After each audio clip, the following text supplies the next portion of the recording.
I'm 76 years old. And until last March, I thought I'd made the right choice. Stay with me for 60 seconds, because what I'm about to admit is going to hurt some of you, especially the ones who married the man your parents approved of. The one with the steady job, the good family, the future. That's what I did. In 1971, I had a 47-year marriage to a kind man named Robert. 2 children, 5 grandchildren. A house in Princeton I've lived in since 1978. By every measure, my mother would have understood. I'd done it right. And then in March, a friend request appeared on my Facebook from a man named Thomas Riley, whose face I had not seen since 1970. If you're a woman who married for security, who told yourself that wanting more was just immaturity, listen. I'm 76. I don't have time to soften this. I was wrong about almost everything I thought was wisdom. It was the 14th of March, 2025, a Friday afternoon. I was sitting at my kitchen table, drinking tea, looking at photographs of my granddaughter Lily on Facebook. That's the only reason I have an account, to see the children. And there it was, at the top of the screen. Thomas Riley wants to be your friend. His profile photo was small, white hair where there had been dark, the same crooked smile, the same eyes. I'm not going to tell you what I did first. I'll get to it. Because if I just say it now, you'll judge me. Or you won't. You'll think it's a sweet story, a romantic story. It isn't. I sat at that kitchen table for 40 minutes. The tea went cold. I did not click the button. Not that day. And then I went upstairs to the linen closet, and I took down a shoebox I had not opened since 1975. I did not open it for another 9 days. Here's what I didn't understand sitting at that kitchen table. The notification wasn't a question. It was a return address. The letter had been written across 55 years. Cape May, New Jersey, summer of 1967. I was 17. My parents had sent me to wait tables at my aunt's boardwalk restaurant, the kind of summer job a good girl took before her sophomore year of college. Tommy Riley was 19. He was working construction up the coast and came in for clam chowder every Thursday. By August, he was driving down on his off days just to walk the boardwalk with me. He was the kind of man my mother had a name for. Unsuitable. Not because there was anything wrong with him. There wasn't. But because he was Catholic, his father was a plumber, and he wanted to be a high school history teacher. I went back to college that fall. We wrote every week. I saved every letter. He came to see me in the spring of '68. My mother served him cold sandwiches and would not sit at the table. And then Robert appeared. Penn Law, old Philadelphia family. The kind of young man my mother had been waiting for. Here is what I want you to understand. I wasn't lying when I told myself I was being practical. I believed it. Every time I rehearsed the comparison in my head, Tommy's apartment over the hardware store, Robert's family weekend in Bryn Mawr, I believed I was choosing maturely. That's the part that's hardest to live with at 76. The most damaging thing I ever did, I did completely sincerely. My grandmother told me in 1970, after Robert proposed, she said, "Joannie, the right answer to a proposal is yes, immediately. If you have to think about it for 3 days, you are not in love with the man. You're in love with the idea of doing the right thing." I told her, "Nana, Tommy can't even afford a ring." She said, "Then make him one with your own hair if you have to." I laughed at her. I thought she was being romantic in the old-fashioned way. I found out years later that my own grandfather had been a railroad mechanic. Her parents had refused to come to her wedding. She had been the warning I refused to hear in the body of the woman who had loved me longest. In 1975, 4 years into my marriage, Tommy sent me one final letter. It said, "I will stop writing if you ask me to. Just say the word." I wrote back 2 words, "Please stop." I sealed the envelope. I didn't cry until I got home from the post office. And then in 2005, my college roommate Patty called. She said, "Joannie, Tommy Riley's wife was just diagnosed. Did you know?" I sent flowers, unsigned. I did not write a card. 3 warnings across 35 years, spoken plainly. I heard none of them. I was being sensible. Stop the video, if you can, right now, and ask yourself honestly, when was the last time you said, "He's not realistic"? "She isn't who I'm supposed to want"? It would never have worked anyway. When was the last time you used the word practical to bury a feeling you couldn't afford to have? When did you last tell yourself the safer choice was the wiser one? Those sentences, that's where it starts. If none of those apply to you, good.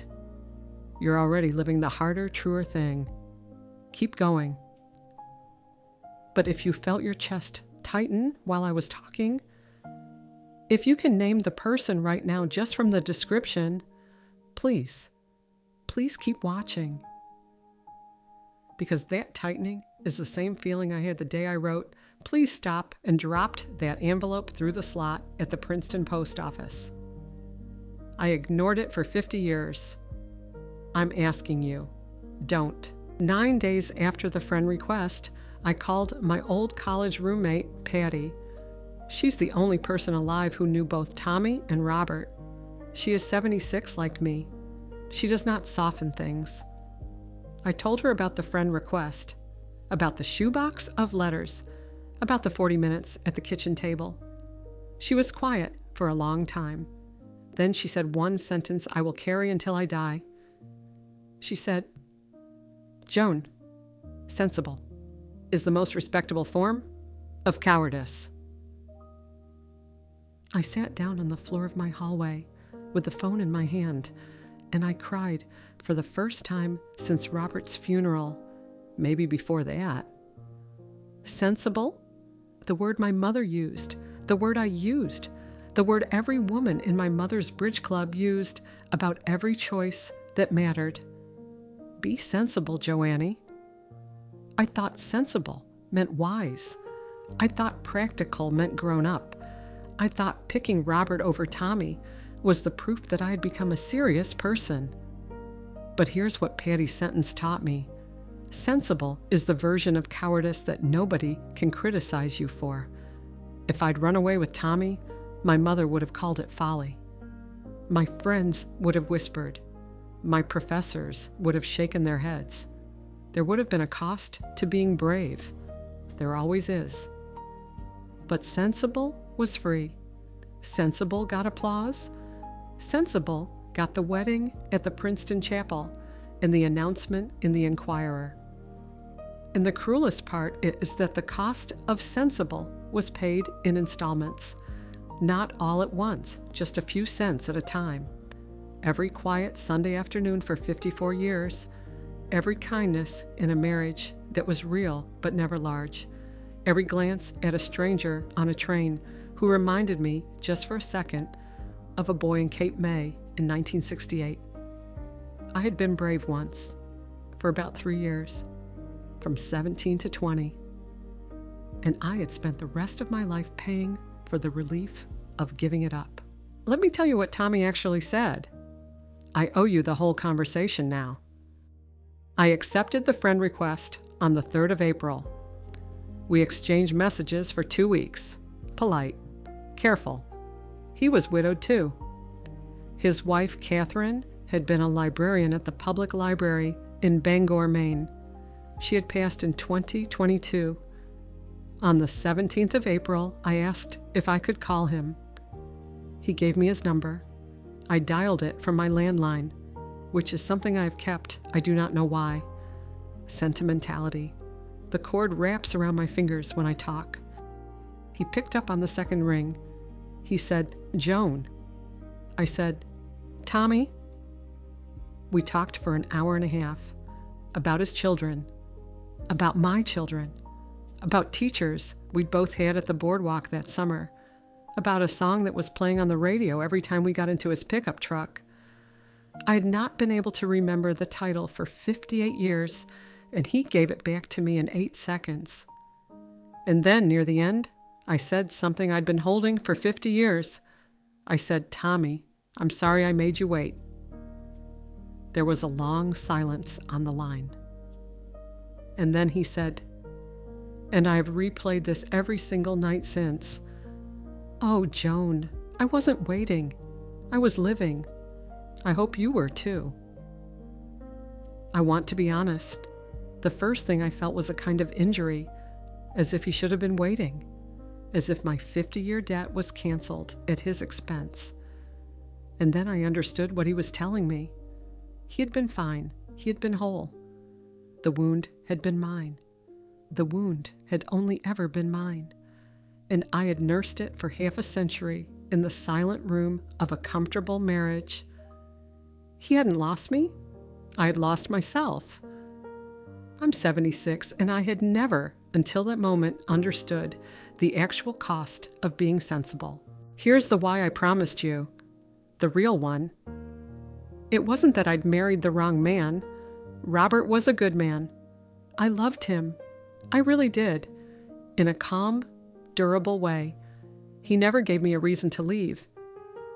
It was that I had built an entire life around the idea that the smaller want was the safer want, and the safer want was the wiser want, and the wiser want would, over decades, become indistinguishable from love. It does not. I taught my daughter Susan the same lesson. Be sensible, sweetheart.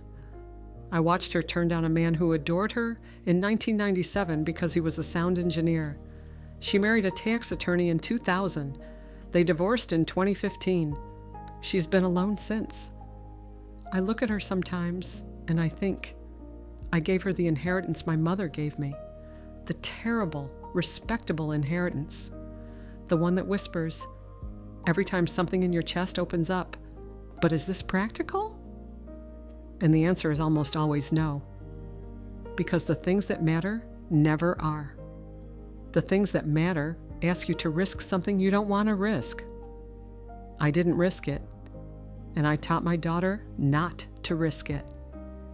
That is the cost of sensible. It compounds. If you're watching this and you are still young, if you are 20 or 30 or even 45 and standing at one of those crossroads where the room gets very quiet, you have something I cannot get back. Here is what I wish someone had told me in 1970.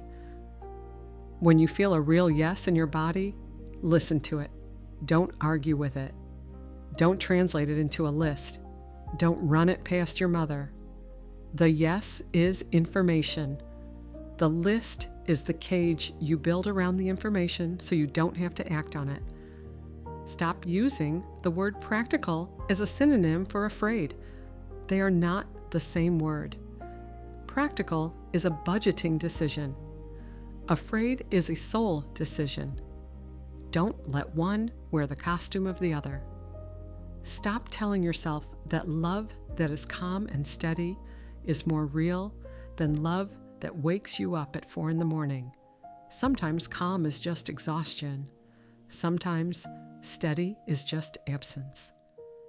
And if you have already made the sensible choice, and you are watching this with your stomach in your throat, please don't try to fix it with a grand gesture.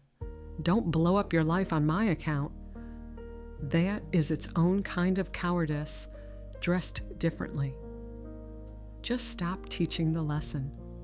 Stop saying be sensible to your daughter, your son, your niece.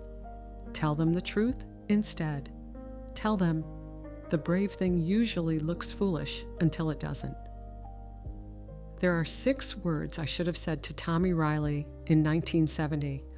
I will say them now, out loud, on this video, 55 years late. I'd rather be poor with you. I'm 76. Tommy and I write each other letters now, real letters, on paper. We are not getting back together. We are too old. He had a marriage he loved. I had one I respected. We have grown into different people in different states. But once a week, I open my mailbox at the end of my driveway, and there is something written in his hand. And once a week, I sit at my kitchen table and answer it. That's the work. That is the only work left to me. If you've watched this far, I am asking one thing. Don't wait until you are 76. Don't wait for a friend request to land in your inbox while you are looking at pictures of your granddaughter. This week, name the choice you made out of fear and called wisdom. Just name it out loud to yourself. You don't have to do anything about it yet. Naming it is the first thing. Share this video with one person who needs to hear it. They will know who they are. Subscribe if you want to hear more from me while I am still here. And in the comments, tell me about the person you should have been brave for. I will read everyone.